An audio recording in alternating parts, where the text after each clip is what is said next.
சென்னை எம்ஜிஆர் நகரில் மும்மொழி கொள்கைக்கு ஆதரவாக பொதுமக்களிடம் கையெழுத்து வாங்க சென்றுள்ள தமிழிசை சவுந்தரராஜன் காவல்துறையினர் அனுமதி மறுத்ததால் தமிழிசை சவுந்தரராஜனுக்கும் போலீசாருக்கும் இடையே வாக்குவாதம் ஏற்பட்டுள்ளதை அண்மை செய்தியாக பார்த்து வருகிறோம். கூடுதல் விவரங்களை செய்தியாளர் கீதன் வழங்க கேட்கலாம். வணக்கம் கீதன், இந்த சம்பவம் குறித்த கூடுதல் விவரங்கள்.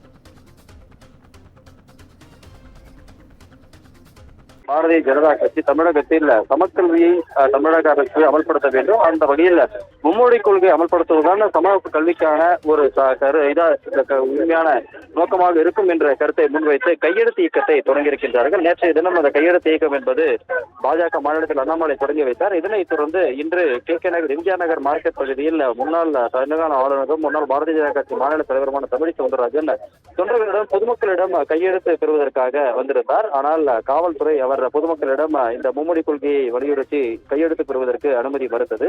இதனால் காவல்துறையிடம் தமிழிசை வாக்குவாதம் ஈடுபட்டார். தொடர்ந்து காவல்துறைக்கும் பாஜக தொண்டர்களுக்கும் இடையே தள்ளுமுள் ஏற்பட்டதால் இந்த இடத்தில் நேரம் பரபரப்பு ஏற்பட்டது.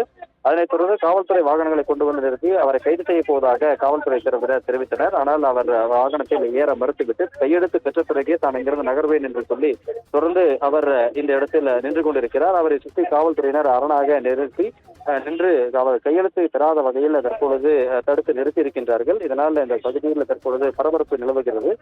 காவல்துறை கையெழுத்து வாங்க அனுமதித்தால் மட்டுமே தான் இங்கிருந்து செல்வேன் என்ற தமிழிசை உறுதியுடன் காவல்துறையிடம் தெரிவித்து தற்பொழுது அவர் நின்று கொண்டிருக்கின்றார். தொடர்ந்து காவல்துறை அவரை கையெழுத்து பெற அனுமதிக்க மறுத்திருக்கின்றது.